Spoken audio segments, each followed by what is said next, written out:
அங்கே கிளாஸு அழுக்கா சுத்தம் இல்லாமல் கரையாக இதாக இருக்குது. அதெல்லாம் கழுவி சுத்தம் பண்ணி அடுக்கி நீட்டாக துடைச்சி வைக்கணும். அப்படி செய்யலை அப்படின்ட்டா பிரச்சனை ஆயிரும்.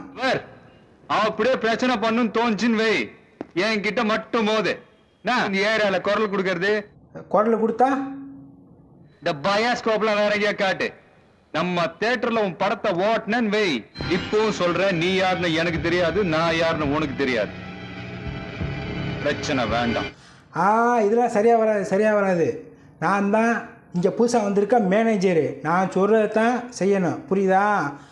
மண்டை ஏற்றக்கூடாது பிரதர், நான் சொல்கிறத தான் செய்யணும்.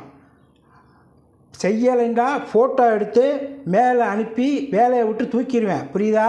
இங்க உங்க இடத்துக்கே வந்திருக்கேன். ஒண்டினாலும் சரி, இல்லை ஒட்டு மொத்தமானாலும் சரி, பார்த்துலாம்டா, பார்த்துடலாம். இந்த ஊருக்கே மாசா இருக்கலாம், ஆனா உயிருக்கு பயப்படாத என் முன்னாடி.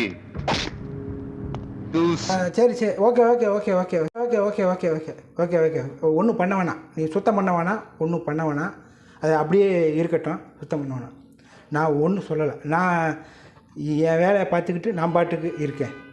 நீங்கள் ஜாலியாக இருங்க, ஃப்ரீயாக இருங்க. ஓகே ஓகே ஓகே ஓகே அது வேலையை செய்ய சொன்னால் கூட செய்ய மாட்டேங்கிறாங்க, சொல்கிறது கூட குத்தமாக இருக்குது. இல்லை இங்கே என் நண்பர்கள்ட்ட நான் சொன்னேன், ஒன்றும் இல்லை, நீங்கள் ஜாலியாக இருங்க, நீங்கள் ஜாலியாக இருங்க. ஓகே ஓகே ஓகே நான் ஒன்று சொல்ல, நான் போகிறேன். என்ன நண்பர்களே, உறவுகளே, இதை ஃபாலோ பண்ணுறதுக்கு ரொம்ப நன்றி. நீங்கள் இது எப்படி இருக்குன்னு நீங்கள் கமெண்ட் பண்ணுங்கள்.